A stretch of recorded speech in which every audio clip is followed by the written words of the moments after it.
સોમનાથમાં ડિમોલેશન બાદ શહેરમાં અફવા ફેલાવવા બદલ 80 લોકોની અટકાયત કરવામાં આવી હતી. શહેરમાં પોલીસે ફૂટ માર્ચ કાઢી હતી.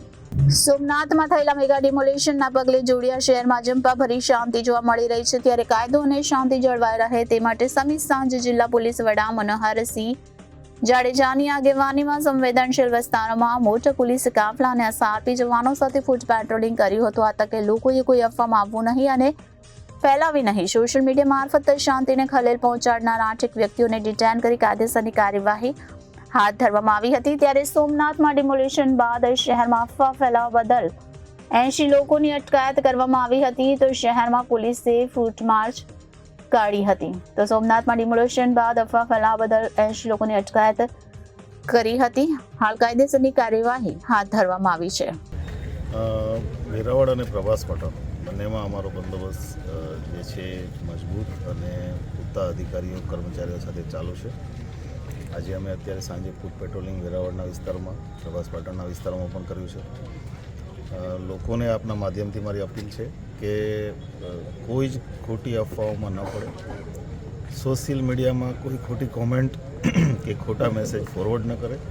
અમે ઓલરેડી 8-10 જણાને એ બાબતે ડિટેન કર્યા છે. એની સામે કાયદેસરની કાર્યવાહી કરી રહ્યા છે અને પોલીસની ટીમો, સાયબર ટીમો બધી એક્ટિવ છે. કંઈ પણ પ્રશ્ન હોય, એ લોકો લો અબાઇન્ડિંગ સિટીઝન છે, એમની સુરક્ષાની જવાબદારી અમારી છે. કોઈને કંઈ પ્રશ્ન હોય, પોલીસને રજૂઆત કરશે, પોલીસ એની સામે કાર્યવાહી કરશે. જે લોકો લો અબાઇન્ડિંગ સિટીઝનમાં નથી આવતા એમને ચોક્કસ ડરવાની જરૂર છે અને એ અમે એમની સામે કડકાઈથી કાર્યવાહી કરશું. સર, 2 દિવસ દરમિયાન પ્રથમ દિવસે જ્યારે કામગીરી શરૂ કરવામાં આવી ત્યારે અમુક લોકો અવરોધરૂપ બન્યા હતા. કેટલા લોકોને ડિટેન કર્યા, કેટલા લોકો વિરુદ્ધ ગુનો દાખલ કર્યો, શું કાયદાકીય કાર્યવાહી હતી? અમે કુલ 150 કરતાં વધારે લોકોને ડિટેન કર્યા છે અને એમાંથી અમે ટોટલ 80 કરતાં વધારે લોકો સામે ફરજની રૂકાવટનો ગુનો દાખલ કર્યો છે અને એને ઓફિશિયલી અરેસ્ટ કરી અને જે કાયદેસરની આગળની કાર્યવાહી છે એ ચાલુ છે.